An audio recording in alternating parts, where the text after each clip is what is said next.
The stock markets are getting ready to roar today. They're responding to news of an agreement between China and the U.S. over tariffs.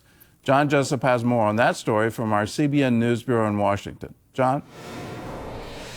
That's right, Gordon. American and Chinese officials say they've reached a deal to roll back most of their recent tariffs in a 90-day pause. And as Dale Hurd reports, world markets have been surging. The announcement of a deal came this morning in Switzerland. We have reached an agreement on a 90-day pause.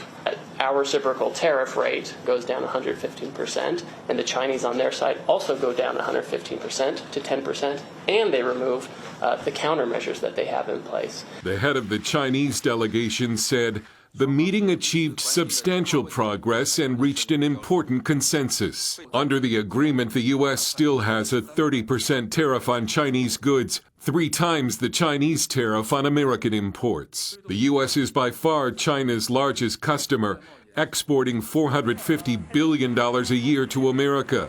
And Trump's 145% tariffs put a heavy burden on an already struggling export-driven economy. They're under incredible pressure, and I think that's why you see them coming to the table the way they are coming now. But remember, they've been the worst trade abuser of all. It's not just tariffs in their case. It's also non-tariff trade barriers. It's stealing our intellectual property, violating patents and copyrights, all these things. The announcement of the trade deal sent U.S. stock futures as well as Asian and European markets all surging.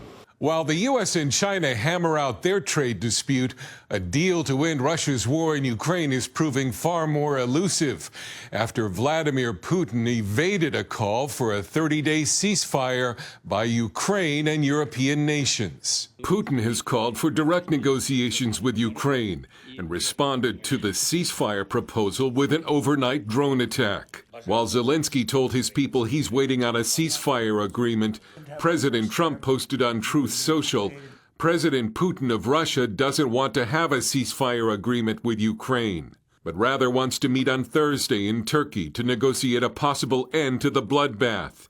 Ukraine should agree to this immediately. Zelensky then posted on X, I will be waiting for Putin in Turkey on Thursday. It's really up to Mr. Putin, who so far has not been negotiating in good faith, as to how we proceed from here. And we all want this war to end. We all want peace, but we want a just peace. The White House is also taking a victory lap over the ceasefire it negotiated between India and Pakistan after fighting in the disputed Kashmir region left dozens dead. Dale Hurd, CBN News.